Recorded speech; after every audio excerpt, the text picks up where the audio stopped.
إن الحمد لله نحمده ونستعينه ونستغفره ونعوذ بالله من شرور أنفسنا ومن سيئات أعمالنا من يهده الله فلا مضل له ومن يضلله فلا هادي له وأشهد أن لا إله إلا الله وحده لا شريك له وأشهد أن محمدًا عبده ورسوله أرسله بالحق بشيرًا ونذيرًا أما بعد فإن خير الحديث كتاب الله وخير الهدي هدي محمد صلى الله عليه وسلم وشر الأمور محدثاتها وكل محدثة بدعة وكل بدعة ضلالة وكل ضلالة في النار. أعوذ بالله السميع العليم من الشيطان الرجيم. بسم الله الرحمن الرحيم. يا أيها الناس اتقوا ربكم الذي خلقكم من نفس واحدة وخلق منها زوجها وبث منهما رجالا كثيرا ونساء واتقوا الله الذي تساءلون به والأرحام إن الله كان عليكم رقيبا. يا أيها الذين آمنوا اتقوا الله حق تقاته ولا تموتن إلا وأنتم مسلمون. يا أيها الذين آمنوا اتقوا الله وقولوا قولا سديدا يصلح لكم أعمالكم ويغفر لكم ذنوبكم ومن يطع الله ورسوله فقد فاز فوزا عظيما. بسم الله الرحمن الرحيم. قاف والقرآن المجيد بل عجبوا أن جاءهم منذر منهم فقال الكافرون هذا شيء عجيب أئذا متنا وكنا ترابا ذلك رجع بعيد قد علمنا ما تنقص الأرض منهم وعندنا كتاب حفيظ بل كذبوا بالحق لما جاءهم فهم في أمر مريج أفلم ينظروا إلى السماء فوقهم كيف بنيناها وزيناها وما لها من فروج والأرض مددناها وألقينا فيها رواسي وأنبتنا فيها من كل زوج بهيج تبصرة وذكرى لكل عبد منيب. ونزلنا من السماء ماء مباركا فأنبتنا به جنات وحب الحصيد والنخل باسقات لها تلع نضيد رزقا للعباد وأحيينا به بلدة ميتا كذلك الخروج كذبت قبلهم قوم نوح وأصحاب الرس وثمود وعاد وفرعون وإخوان لوط وأصحاب الأيكة وقوم تبع كل كذب الرسل فحق وعيد أفعينا بالخلق الأول بل هم في لبس من خلق جديد. فقد قال الله تعالى في الكلام المجيد والفرقان الحميد يا أيها الذين آمنوا قوا أنفسكم وأهليكم نارا وقودها الناس والحجارة عليها ملائكة غلاظ شداد لا يعصون الله ما أمرهم ويفعلون ما يؤمرون. وقال النبي صلى الله عليه وسلم إذا مات الإنسان انقطع عنه أمله إلا من ثلاث صدقة جارية أو علم ينتفع به أو ولد صالح يدعو له. معزز و مکرم حاضرین جمعہ، بزرگان دین، نوجوانان ملت، اس امت کے پیارے بچوں، تمام قسم کی تعریفات، توصیفات، کبریائی، بڑائی اللہ رب العالمین کے لیے لائق اور زیبا ہے. درود و سلام ہوں تمام انبیاء کرام پر، بالخصوص ہمارے نبی آخری نبی جناب محمد عربی صلی اللہ علیہ وسلم پر۔ حضرات، دنیا بہت خوبصورت ہے، بہت حسین ہے، اور اس دنیا کی خوبصورتی اور حسن کا راز دو چیزوں میں چھپا ہوا ہے۔ وہ دو چیزیں ہر بندہ، ہر شخص اور ہر انسان چاہتا ہے۔ ایک چیز مال، پیسہ، روپیہ، دولت، ثروت۔ اگر انسان کے پاس پیسہ ہے، مال ہے، دولت ہے، تو وہ اچھا کھا سکتا ہے، اچھا پہن سکتا ہے، اچھے مکان میں رہ سکتا ہے، اچھی گاڑیوں میں سفر کر سکتا ہے، اور اچھا کھانا، اچھا پہننا، اچھے گھر میں رہنا، اچھی گاڑیوں میں سفر کرنا، یہ کوئی غلط بات نہیں، اچھی چیز ہے۔ لیکن اگر انسان کے پاس مال نہ ہو، دولت نہ ہو، ثروت نہ ہو، تو انسان تنگ دستی کی زندگی گزارتا ہے، مصیبت اور تکالیف کی زندگی گزارتا ہے، اپنے آپ کو احساس کمتری کا شکار پاتا ہے۔ دوسری چیز جس کا انسان طلبگار ہوتا ہے، جس کی خواہش کرتا ہے، تمنا کرتا ہے، وہ چیز اولاد ہے۔ شادی ہونے کے بعد سب سے پہلی تمنا کسی بھی شخص کی یا کسی بھی عورت کی ہوتی ہے، وہ اولاد ہوتی ہے۔ اولاد ماں باپ کی آنکھوں کی ٹھنڈک ہوتی ہے، اولاد ماں باپ کی آنکھوں کا تارا ہوتی ہے، اولاد ماں باپ کی شناخت ہوتی ہے، اور اولاد سے ماں باپ کی امیدیں وابستہ ہوتی ہیں۔ لیکن اللہ رب العالمین نے ان دونوں چیزوں کو زینت قرار دیا ہے، خوبصورتی قرار دیا ہے۔ اللہ رب العالمین فرماتا ہے المال والبنون زینت الحیات الدنیا۔ مال اور اولاد، مال اور بچے، یہ دنیاوی زندگی کی زینتیں ہیں، خوبصورت چیزیں ہیں، مگر یہ زینتیں، یہ خوبصورت چیزیں ہمارے لیے مفید اس وقت ہی ہوگی، ہمیں فائدہ اس وقت ہی پہنچائیں گی جب ہم نے ان دونوں چیزوں کو اسلامی تعلیمات کے تحت سمجھا ہوگا، اسلامی روح سے سمجھا ہوگا، مال کو ہم نے حلال طریقوں سے کمایا ہوگا، مال کو حلال جگہوں سے کمایا ہوگا اور حلال جگہوں میں ہی خرچ کیا ہوگا، تبھی یہ مال ہمارے لیے مفید ہوگا، تبھی ہمیں فائدہ پہنچائے گا، ورنہ یہ مال ہمارے لیے جانے بوال ہو سکتا ہے۔ اسی طرح سے اگر ہم نے اپنی اولاد کی پرورش، اس کی تربیت اسلامی تربیت کی ہے، تو یہ اولاد ہمارے لیے مفید ہوگی، ہمیں فائدہ پہنچائے گی۔ لیکن اگر ہم نے ان کی پرورش صحیح طریقے سے نہیں کی، اسلامی تعلیمات کے مطابق نہیں کی، تو یہ اولاد ہمارے لیے جانے وبال ہو سکتی ہے۔ اللہ رب العالمین فرماتا ہے انما اموالکم واولادکم فتنہ، تمہارے مال اور تمہاری اولادیں یہ فتنہ ہیں، آزمائش ہیں۔ اگر ان کی اچھے سے انسان اسلامی تعلیمات کے مطابق تربیت کرتا ہے تو انسان فلاح یاب ہو سکتا ہے، کامیاب ہو سکتا ہے۔ تربیت کہتے کسے ہیں؟ اللہ رب العالمین نے انسان کو اس زمین پر بسنے والی ہر جاندار چیز سے افضل قرار دیا ہے اور اسے خصوصیت دی ہے۔ باقی جانوروں کو، جانداروں کو اللہ رب العالمین نے وہ خصوصیت نہیں دی ہے۔ جب ہم انسان کا لفظ بولتے ہیں تو انسانی وجود دو حصوں میں تقسیم ہوتا ہے، ایک ہے جسمانی وجود اور دوسرا ہے اخلاقی وجود۔ اگر میں آسان لفظوں میں سمجھاؤں تو دنیا میں بسنے والی ہر جاندار چیز کے پاس جسمانی وجود ہے، لیکن اللہ رب العالمین نے انسان کو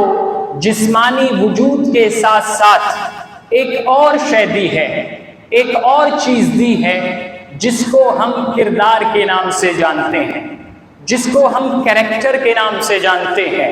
جس کو ہم شخصیت کے نام سے جانتے ہیں، جس کو ہم اخلاق کے نام سے جانتے ہیں۔ یہ کردار، یہ شخصیت، یہ کریکٹر اللہ رب العالمین نے صرف اور صرف انسانوں کو دیا ہے، باقی دوسرے جانوروں کو یا جانداروں کو نہیں دیا ہے۔ مثال کے طور پر آپ اس کو اس طرح سمجھ سکتے ہیں کہ مان لیجئے آپ کے گھر میں بکرے بکریاں پلتے ہیں، آپ ان کے کھانے کا انتظام کرتے ہیں، چارے کا انتظام کرتے ہیں، گھاس پھوس کا انتظام کرتے ہیں، آپ اگر ان کی طبیعت خراب ہو جائے تو علاج بھی کرواتے ہیں، لیکن کیا آپ یہ فکر کرتے ہیں کہ آپ کے بکرے کا کردار اچھا ہو،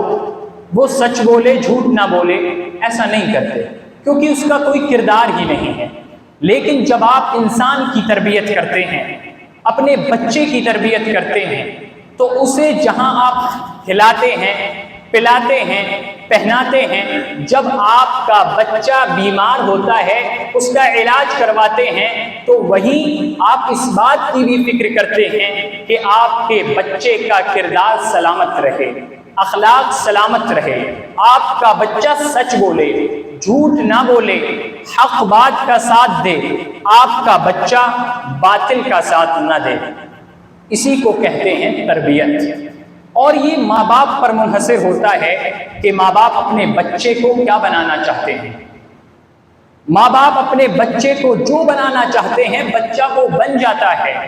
اگر ماں باپ چاہتے ہیں ان کا بچہ حقیقی مسلمان بنے، مومن بنے، تو وہ مومن بن جاتا ہے۔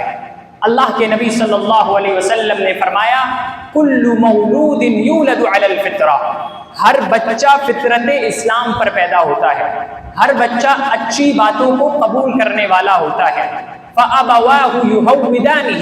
أَوْ يُنَصِّرَانِهِ أَوْ يُمَجِّسَانِهِ، پس اس کے ماں باپ اسے یہودی بناتے ہیں، اسے نصرانی بناتے ہیں، اسے مجوسی بناتے ہیں۔ لہٰذا یہ آپ کے اوپر ہے کہ آپ اپنے بچوں کو کیا بنانا چاہتے ہیں۔ اللہ رب العالمین نے مومنوں کو خطاب کیا ہے، انہیں بتلایا ہے، انہیں تنبیہ کی ہے کہ یا ایھا الذین آمنوا قوا انفسکم واہلیکم نارا، اے مومنو تم اپنے نفسوں کو اور اپنے اہل و عیال کو، اپنے گھر والوں کو جہنم سے بچاؤ، اس جہنم کی آگ سے بچاؤ جس کا ایندھن انسان ہے، وقودھا الناس والحجارہ، جس کا ایندھن پتھر ہیں، علیہا ملائکۃ غلاظ شداد لا یعصون اللہ ما امرہم، جس جہنم پر ایسے فرشتوں کو مقرر کیا گیا ہے جو تند خو ہیں، تیز اور سخت مزاج ہیں، وہ اللہ رب العالمین کے حکموں کی، اللہ رب العالمین کے اوامر کی نافرمانی نہیں کرتے ہیں۔ وَيَفْعَلُونَ مَا يُؤْمَرُونَ، وہ فرشتے وہی کرتے ہیں جن کا انہیں حکم دیا جاتا ہے۔ لہٰذا ہمیں چاہیے کہ ہم اپنے بچوں کی تربیت اسلامی تربیت کریں، ان کی پرورش اسلامی تعلیمات کے مطابق کریں، اور جو شخص اس پرورش میں کوتا ہے، جو شخص اپنے بچوں کی تربیت میں کوتا ہے، غافل ہے، عیاشی کی زندگی گزارتا ہے، شراب و کباب کی زندگی گزارتا ہے، جوا اور شراب میں ملوث رہتا ہے، اپنے بچوں کی تربیت کی فکر نہیں کرتا، اپنے بچوں کی تربیت اپنی بیوی پر چھوڑ دیتا ہے، ایسا شخص سن لے اللہ کے نبی صلی اللہ علیہ وسلم نے فرمایا کلکم راع وکلکم مسئول عن رعیتہ، تم میں سے ہر شخص ذمہ دار ہے اور اس سے اس کی ذمہ داری کے تعلق سے پوچھا جائے گا، سوال کیا جائے گا۔ فالامام راع، امام، حاکم وقت، بادشاہ، یہ بھی ذمہ دار ہے۔ وَهُوَ مَسْئُولٌ عَنْ رَعِيَّتِهِ، اور امام سے اس کی رعایا کے تعلق سے، اس کی پرجا کے تعلق سے، اس کی ذمہ داری کے تعلق سے پوچھا جائے گا۔ والرجل راع، اور ہر شخص ذمہ دار ہے فی اہلہا، اپنے گھر میں، وہو مسئول عن رعیتہ، اور اس سے بھی اس کی ذمہ داری کے تعلق سے کل قیامت کے دن سوال کیا جائے گا، پوچھا جائے گا کہ تو نے اپنے بچوں کی تربیت کیسے کی ہے۔ اسی طریقے سے وہ مائیں، وہ خواتین بھی سنیں جو اپنے بچوں کی تربیت میں کوتاہ ہیں، جو اپنے بچوں کی تربیت میں غافل ہیں، اپنے بچوں کی تربیت کرنے کے بجائے مصروف ہیں تو چگلیوں میں، مصروف ہیں تو لان تان میں، مصروف ہیں تو سیریل دیکھنے میں، وہ سنیں اللہ رب العالمین کے حبیب جناب محمد الرسول اللہ صلی اللہ علیہ وسلم نے فرمایا ہے کہ والمرأة راعیة، عورت بھی ذمہ دار ہے، فی بیت زوجہا، اپنے شوہر کے گھر میں ذمہ دار ہے، وہی مسئولۃ عن رعیتہا، اور اس عورت سے بھی اس کی ذمہ داری کے تعلق سے سوال کیا جائے گا۔ گویا فَكُلُّكُمْ رَاعٍ وَكُلُّكُمْ مَسْئُولٌ عَنْ رَعِيَّتِهِ، تم میں سے ہر شخص ذمہ دار ہے اور اس سے اس کی ذمہ داری کے تعلق سے پوچھا جائے گا۔ اور جو شخص اپنی ذمہ داری میں غافل رہتا ہے، اپنے ماتحت لوگوں کو دھوکہ دیتا ہے، ان کے حقوق میں خالص نہیں ہے، ان کے حقوق میں خالص نہ ہونے کے ساتھ ساتھ ان کی حق تلفی کرتا ہے، اللہ رب العالمین نے اس پر جنت کو حرام قرار دیا ہے۔ اللہ کے نبی صلی اللہ علیہ وسلم فرماتے ہیں ما من عبد یسترعیہ اللہ رعیۃ، جس کسی بھی شخص کو، جس کسی بھی بندے کو اللہ رب العالمین ذمہ دار بناتا ہے، نگراں بناتا ہے، یموت یوم یموت وہو غاش لرعیتہ، اور وہ اپنی موت تک اپنی رعیت کے ساتھ، اپنی پرجا کے ساتھ، اپنے ماتحت لوگوں کے ساتھ دھوکہ کرتا رہتا ہے، الا حرم اللہ علیہ الجنہ، اللہ رب العالمین اس پر جنت کو حرام کر دیتا ہے، اس پر جنت حرام قرار دیتا ہے۔ لہذا ہم میں سے ہر شخص اپنی ذمہ داری کو سمجھے، شوہر اپنی ذمہ داری کو سمجھے، بیوی اپنی ذمہ داری کو سمجھے، دونوں مل کر کے اپنے بچوں کی تربیت کریں، اپنے بچوں کی اصلاح کریں، اپنے بچوں کے ساتھ بھلائی کا معاملہ کریں، اور سب سے بڑی بھلائی اگر اس دنیا کے اندر کسی بھی شخص کے ساتھ کی جا سکتی ہے، وہ اس شخص کو جہنم سے نجات دلانا ہے، جنت کی راہ پر لگا دینا ہے، اسے توحید کی تعلیم دینا ہے، اسے کلمہ لا الہ الا اللہ کا مفہوم سکھلا دینا ہے۔ اسی لیے لقمان حکیم نے جب اپنے بیٹے کو نصیحت کی، جب وصیت کی، تو پہلی نصیحت یہی کی وَإِذْ قَالَ لُقْمَانُ لِابْنِهِ يَا بُنَيَّ، اے میرے بیٹے، اے میرے پیارے بیٹے، لا تشرک باللہ، تو اللہ کے ساتھ کسی کو شریک مت ٹھہرانا، ان الشرک لظلم عظیم، یقیناً شرک یہ بڑا ظلم ہے، اور اتنا بڑا ظلم ہے کہ اگر بنا توبہ کے کوئی شخص مر جاتا ہے،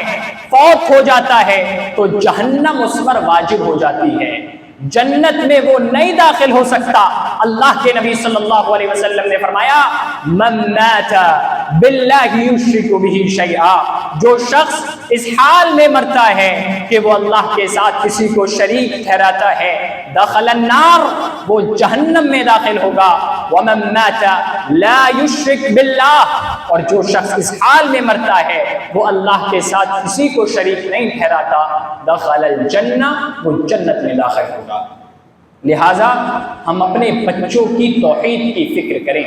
ایسا نہ ہو کہ ہم تو موحد ہیں لیکن ہمارے بچے جو چھوٹے چھوٹے ہیں گلیوں میں دوسرے بچوں کے ساتھ مل کر کے نادانی میں، انجانے میں یا علی مدد کا نعرہ لگاتے پھریں، ایسا نہ ہو کہ ہمارے بچے غوث اعظم عبد القادر جیلانی کو تسلیم کرنے لگ جائیں، ایسا نہ ہو کہ ہمارے بچے حاجت روا، مشکل کشا اللہ رب العالمین کے علاوہ دوسروں کو شمار کرنے لگ جائیں۔ میرے بھائیوں، ان بچوں کی رگوں میں خون کی طرح توحید کو پیوست کر دیجئے۔ اگر بچوں پر برچیاں پڑیں تو ان کی زبان سے اللہ اکبر کا نعرہ نکلے، اگر کوئی نعرہ نکلے تو احد کا نعرہ نکلے، اگر کوئی نعرہ نکلے تو قل هو اللہ کا نعرہ نکلے۔ محترم سامعین،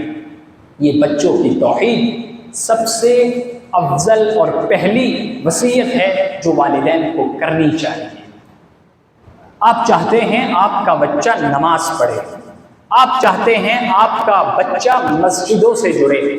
آپ چاہتے ہیں آپ کا بچہ خیر کا سرچشمہ بنے، منبع بنے، مصدر بنے، لیکن اس کے لیے ضروری ہے کہ آپ پہلے خیر کریں، آپ بھی مسجدوں سے جڑیں، آپ بھی صلوات کی ادائیگی کریں، کیونکہ بچہ دیکھ کر کے سیکھتا ہے۔ جب بچہ دیکھے گا کہ میرے باپ نماز پڑھنے کے لیے جا رہے ہیں، تبھی وہ بھی آنے کی خواہش رکھے گا۔ آپ دیکھتے ہیں، آپ نے تجربہ کیا ہوگا، جو ماں باپ یا جو باپ اپنے بچے کو مسجد میں لاتے ہیں تو ان کا بچہ گرچہ 3-4 سال کا ہوتا ہے، وہ دعائیں یاد اس کے نہیں ہوتی ہیں، لیکن اس کے باوجود بھی جب والد اللہ اکبر کے لیے رفع الیدین کرتا ہے تو وہ بھی کرتا ہے، نیت باندھتا ہے تو وہ بھی نیت باندھتا ہے، حتیٰ کہ جب شہادت میں ہوتا ہے، تشہد میں جب باپ ہوتا ہے اور انگلی ہلاتا ہے تو اس انگلی ہلانے کو، صرف اتنے سے عمل کو بھی بچہ دیکھتا ہے اور انگلی ہلانے لگ جاتا ہے۔ تو پتہ چلتا ہے کہ بچہ دیکھ کر کے زیادہ سیکھتا ہے۔ اسی لیے آپ بچوں کے لیے اسوہ بنیں، قدوہ بنیں، نمونہ بنیں۔ اللہ کے نبی صلی اللہ علیہ وسلم کے زمانے میں ایک مرتبہ صلح حدیبیہ کے موقع پر معاہدہ ہوتا ہے،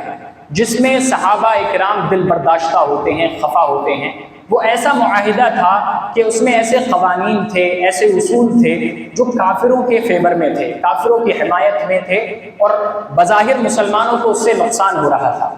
اسی اثنا میں اللہ کے نبی صلی اللہ علیہ وسلم نے صحابہ کو حکم دیا کہ آپ احرام کھول دو اور جانور کو ذبح کر دو اور اپنے سر کے بالوں کو مڈوا دو۔ صحابہ اکرام اس حکم کی وجہ آوری کرنے میں تاخیر کرتے ہیں، اور اس کی وجہ یہ ہے کہ صحابہ سوچتے ہیں کہ شاید ابھی کوئی وحی نازل ہو جائے جس سے حکم تبدیل ہو جائے اور ہم عمرہ کرنے کے لیے چلے جائیں، لیکن ایسا نہیں ہوتا ہے۔ اللہ کے نبی صلی اللہ علیہ وسلم بہت پریشان ہوتے ہیں،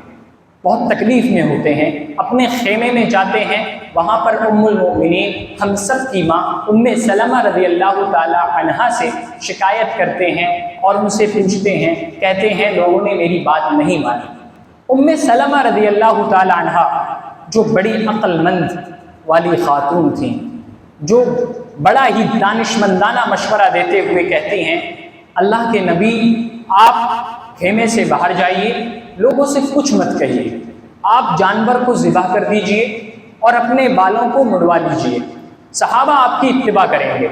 اللہ کے نبی صلی اللہ علیہ وسلم جب خیمے سے باہر جاتے ہیں اور ایسا ہی کرتے ہیں، جانور کو ذبح کرتے ہیں، اپنے بالوں کو مڈواتے ہیں، تو صحابہ آپ کو دیکھ کر کے ایک دوسرے پر سبقت لاتے ہوئے جانوروں کو ذبح کرنے لگ جاتے ہیں اور اپنے بالوں کو مڈوانے لگ جاتے ہیں۔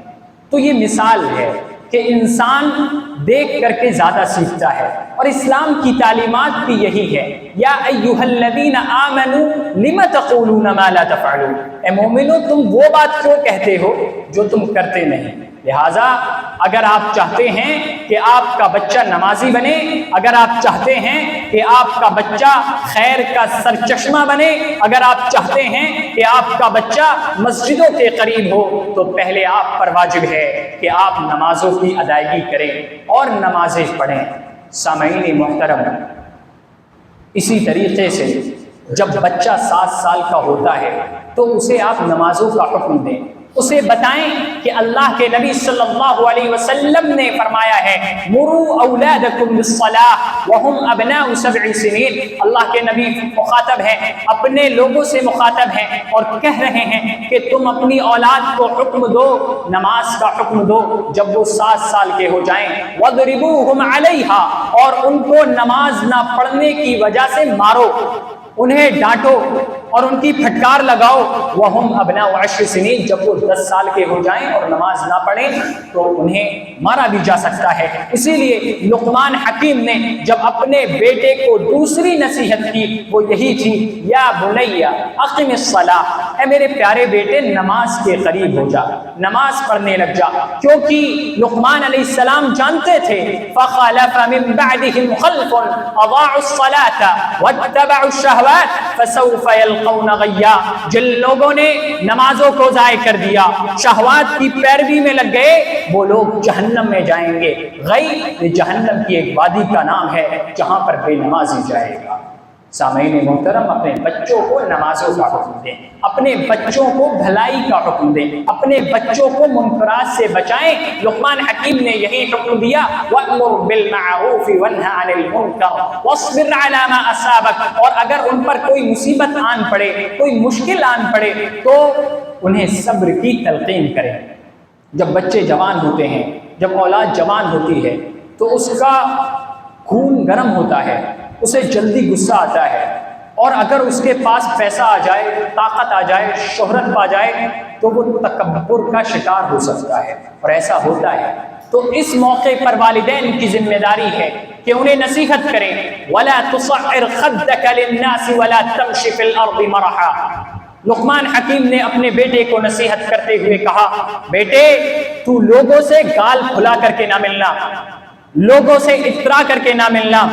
لوگ جب تجھ سے ملنے کے لیے آئیں تو منہ نہ پھیر لینا، وَلَا تَمْشِ فِي الْأَرْضِ مَرَحًا، اور زمین میں اترا کرنا چلنا،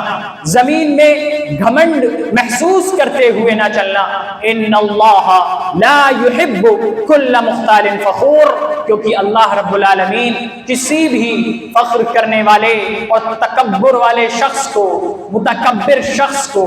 پسند نہیں کرتا ہے۔ وَاقْصِدْ فِي مَشْيِكَ وَاغْضُضْ مِنْ صَوْتِكَ، جب آپ چال چلیں تو میانہ روی چال چلیں، درمیانہ چال چلیں۔ وَاغْضُضْ مِنْ صَوْتِكَ، اور اپنی آواز کو پست رکھیں، ماں باپ کے سامنے پست رکھیں، بڑوں کے سامنے پست رکھیں۔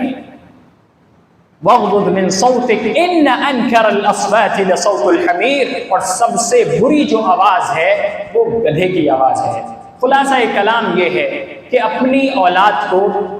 نیک بنانے کی فکر کرنی چاہیے، اپنی اولاد کو صالح بنانے کی فکر کرنی چاہیے۔ ایسا نہ ہو کہ آپ ڈاکٹرز تو بنا رہے ہیں، آپ انجینئر تو بنا رہے ہیں، آپ ایڈوکیٹ تو بنا رہے ہیں، لیکن آپ ان کے حقیقی مسلمان بننے کی فکر نہیں کر رہے ہیں۔ جب آپ بوڑھے ہوں تو آپ کو خدا نخواستہ وہ ریٹائر ہوم میں داخلہ کرا دیں۔ ایسا نہ ہو کہ آپ کے بچے ڈاکٹر بننے کے بعد جب شرعی تعلیم سے آشنا نہ ہو، جب آپ کے حقوق کو نہ جانے کہ ماں باپ کے کیا حقوق ہیں، جب آپ کے بارے میں نہ جانے کہ ماں باپ کو اف بھی کہنا بڑا ظلم ہے، تو آپ کے ساتھ ظاہر ہے ناروا سلوک رکھیں گے۔ لہٰذا اپنے بچوں کو نیک بنائیں، صالح بنائیں، اور اللہ کے نبی صلی اللہ علیہ وسلم نے فرمایا ہے اذا مات الانسان انقطع عنه عمله الا من ثلاث، جب بندہ مر جاتا ہے، جب انسان فوت ہو جاتا ہے تو اس کا عمل اس سے منقطع ہو جاتا ہے، کٹ جاتا ہے، سوائے تین چیزوں کے۔ صدقۃ جاریہ، ایک صدقہ جاریہ جو اپنی زندگی میں کر دیتا ہے، جس کی وجہ سے جب وہ مرتا ہے تو اس کا ثواب اسے پہنچتا رہتا ہے۔ او علم ينتفع به،